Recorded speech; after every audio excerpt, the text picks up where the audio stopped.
Running. Let's see. Let's get the sound up. Oh, I think we're. Here we go. Whoops. I like to put it on. I'm a little lost here. 5, 4, 3, 2, 1. I'm John Miglosh for the Wisconsin DMA and the International Society for Strategic Marketing. Okay, we got it working, and I hope it's working on every channel. And if you're out there, say hi, say where you're from, and maybe your industry if you want. Nobody listens.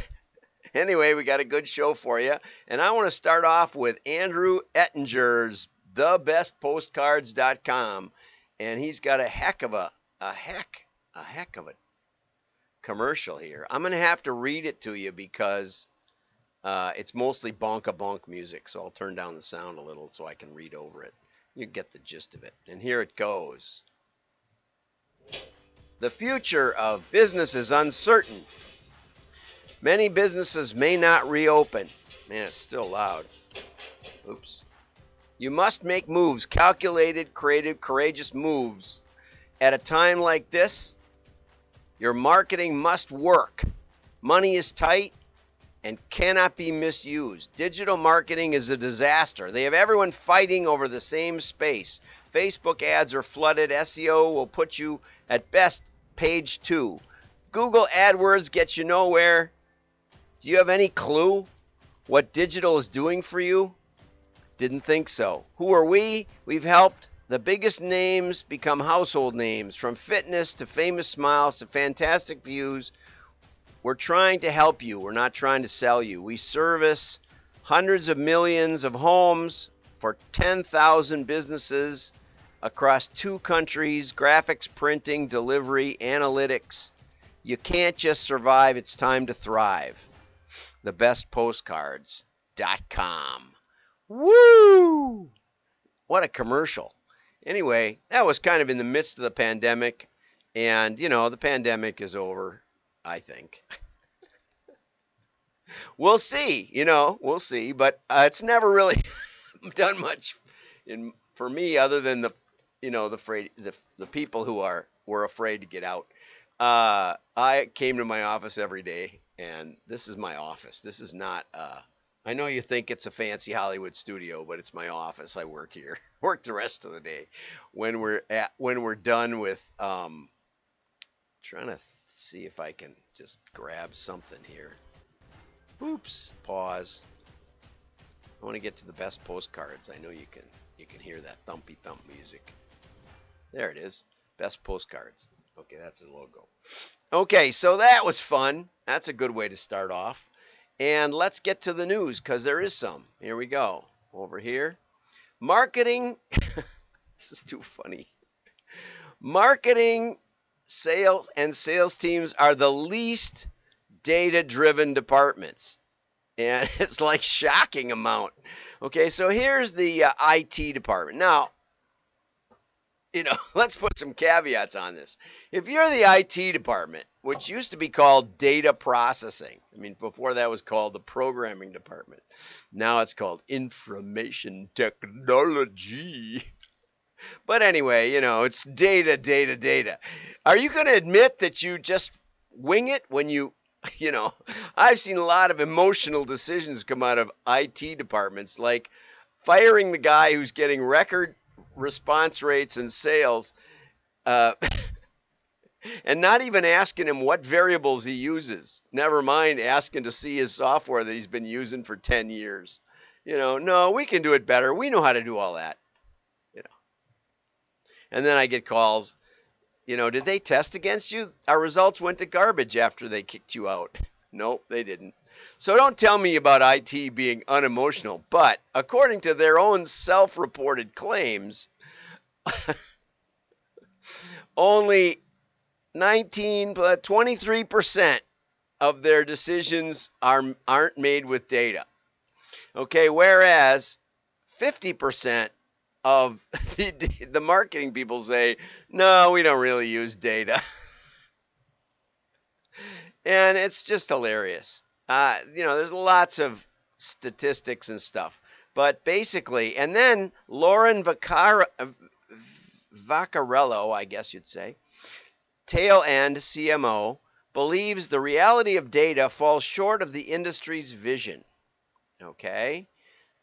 Companies have been trying to solve the wrong problem. I'm thinking, hey, Lauren, that's exactly what I'm saying. Now listen to what she proposes. Data management focuses on the wrong problem. She said it now. There she goes. Solutions need to progress from excelling at data management and storage to playing a key and active role in ensuring reliability and integrity of data. That's not what you know. You don't need integrity of data. You need integrity of knowledge. You can pile up all the data in the world and it will never tell you what you need to know. And likely, it's very, very, very difficult to guess what data will be important in the future. It's very difficult. You need a wide variety of miscellaneous data. And the more, in some ways, the more focused you are on a narrow range of data, especially if it's independent variables or clicks or things that really don't have much connection with a sale, you have a very, very low probability of finding interesting things. You need a wide spectrum of data. I highly recommend, Lauren, I'll reach out to you, Spinning Straw into Gold, available on Amazon, or you can buy it from me on migmar.com. And it tells you why nobody makes money with data. It's not what you think, Lauren, and that's why you don't make money with data. You need to form a connection between the marketing effort and the sale. And until that's done, the CFO doesn't believe marketing makes good decisions, doesn't believe there's a connection between the spending and the reaping, the sowing and the reaping, because there isn't. No one's bothered to make that connection. Another book I'd highly recommend is scientificadvertising.com by Claude Hopkins. You can go get the book for free. It's a quick read. You can get the audio version for $10 plus a lot of other good stuff. Anyway, that's what we're facing. We're facing a world where nobody knows what's going on and they don't care and they think it's great. They think it's funny. Tomorrow, I'm going to do another article by Dr. Augustin Fu. He wrote back to me. I told you I'd reach out to him yesterday. And he wrote back to me, and, you know, we agree on about 95% of everything. I was a little hard on him yesterday. But he was very gracious, and he sent me an article that published yesterday in Forbes. I believe it's, yeah, Forbes. And it is amazing. I only read the first page. It's called The Illusion of Digital Marketing is Not Marketing. Oh, it's just brutal. It's so great. It's what I've been telling you for like a couple of years now, maybe decades, but it is so straightforward. He basically shouts out, "The emperor has no clothes," like Andrew Ettinger. Way to go, Andrew. Way to go, Augustine. I just think it's so great that we're finally getting people willing to stand up and say, if you believe in digital marketing, yeah, anyway. QR codes are rising across a lot of different applications. It was a 1994 thing. They're 10 times faster than barcodes. I didn't know any of that stuff. But the main thing they've been used for is contactless payments. But QR codes can give you a lot of information, better than a click-through, as to the source of where someone saw it. They can energize your direct marketing. They can make it, they can raise your response rate and improve tracking. And now, it turns out, they can even be used for payments. Not sure exactly how you could integrate that in mail. I think with a postcard offer and a PayPal QR code, rather than giving more information about a product, do mail where you can give plenty of information and then make the payment a QR code. If anybody's doing anything like that, I think it's a fantastic idea. We want to get impulse buys back into mail. Okay, and now this is what I really like this article. This is from Motley Fool, Australia. You probably missed this article. But anyway, there's this investment fund that they're interviewing, ASK Holding, or this is the biggest, it's an Australian broadband company, and it's their biggest holding, okay, Aussie Broadband. And they invest only in small companies and and they have an emerging company fund. And they explain why they like this company. And it's everything I've been telling you. It's a very simple story in that they are providing very genuine alternative to the major teleco providers. So much so that you're seeing this particular business take a significant portion of new subscribers. To NBN, don't know what that is, or churn subscribers versus their market share. I think the most recent stat, they took close to 9% of new subscribers to NBN, although their market share is closer to 3%. So they're sucking cable viewers or telephone users out of the big telephone companies. So then the puzzle is, how do they do that? You know, I mean, you can say, well, their customer service is great. Well, that's a retention issue. They may have lower churn, but that doesn't explain how they're getting people away from the big telephone companies. They're really winning share from the major players by having solid customer service offering as well as quality of service that's superior to a number of the other resellers.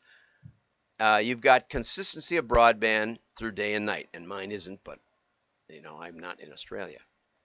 At the same time, it's founder-led, built from the ground up, and Australia-owned, and the management's very well aligned. La, la, la, la, la, la, la, blah, blah, blah.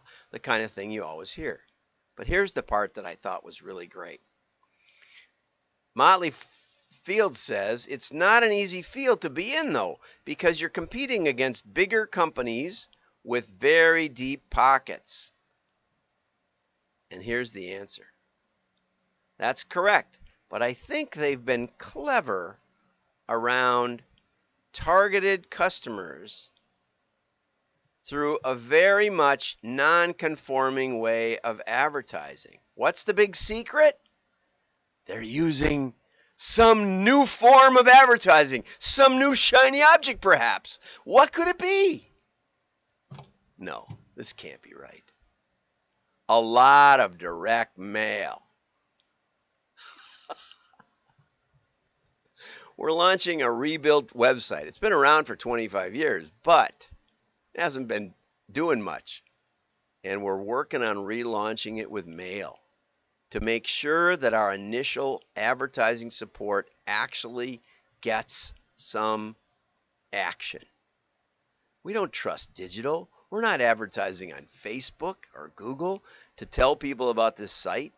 No, we're going to invade their homes legally, without affecting their privacy, offers that they'll like, a wide variety of offers, a wide variety of support.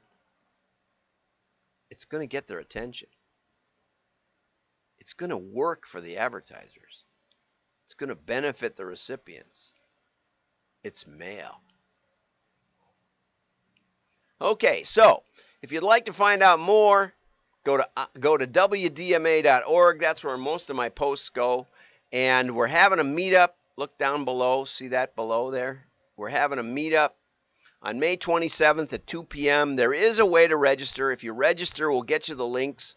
The style consultant's working on all the calendar thingy and the Zoom, some of a gug, and all that other technical mumbo jumbo. But if you just go there and register, it's free. We've had a lot of fun. We've actually done business, like hundreds of thousands of pieces of printing have changed hands because of the information at the last one and another one besides that. So it's something you need to go. You don't have to be a member of WDMA, although we'd encourage you to join and help us fight for mail, fight for print, and most importantly, fight for direct marketing. There's going to be a great show tomorrow. You definitely want to tune in. We're going to talk about Dr. Fu's article that digital marketing is not marketing. Have a great day. Like and share. Your friends will know